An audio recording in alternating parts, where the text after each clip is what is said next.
Здравейте, скъпи учители и съученици! Добре дошли на нашият празник. Седмица на българската култура, изкуство, наука, спорт. Тя ще се проведе под мотото "Какво не знаем за българското?". По този повод клуб "Млад журналист" стартира своя нов проект "Говорящ вестник". А ето и първата ни новина.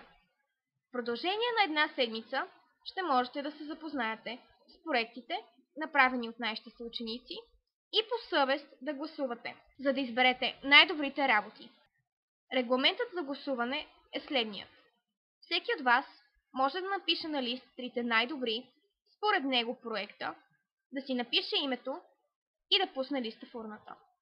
Всеки има право само на едно гласуване. Всички мероприятия ще се извършват само в междучасията. Отсъствие на ученици от часовете заради мотаенето им около проектите няма да се извиняват.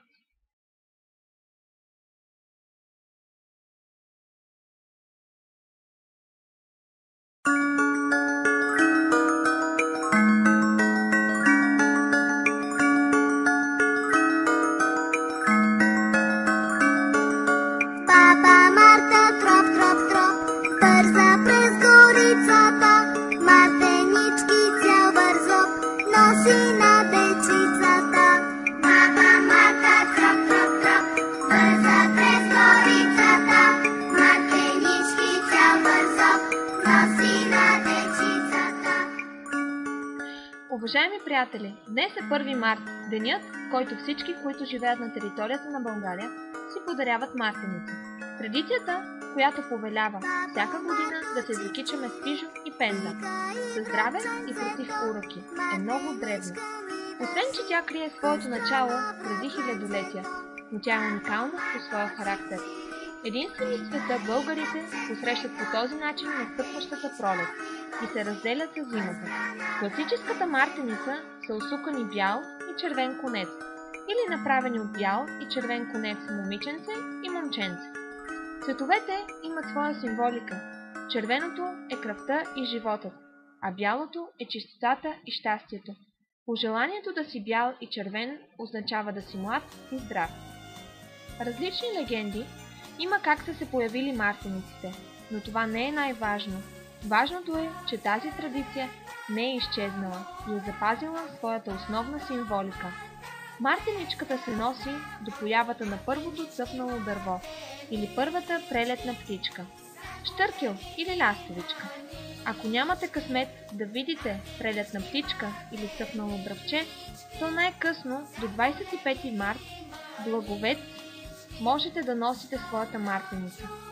След това я връзвате на дърво или я слагате под камък. След това гадаем, ако на следващия ден под камъка има мравки, годината ще е плодородна и успешна. Ако е червейче, ще имаме здраве и късмет. Ако е паяк, тогава сме в беда. Надяваме се всички ние да имаме здраве, късмет, успех и годината ни да е плодородна и честита.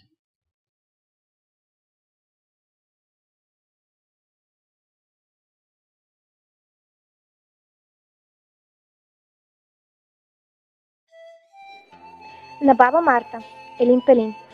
Плети, плети, бабо Марто, изплети ни мартенички, да ги вържем на ръчички, да излезем на полето, да набереш шиглика, кукуряк и низохарче, да посрещнем гостенките лястовички, бързокрили. Баба Марта. Елин Пелин. Баба Марта дойде вече, слънце весело припече, и небето се засмя, радост нова ни огря. Баба Марта ни посети, с китка цвете в ръцете.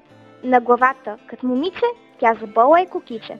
И до него Минзухар, нали познайник стар.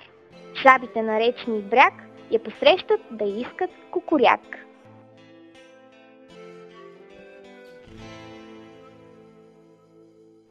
Ей, скорец, първи пълетен свирец, що ни водиш поета? Мартеничка ти плета, от куприна разноцветна, синята е за небето, зелената за полето, но цветята шарената, жълтата и ялената.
коли си двама.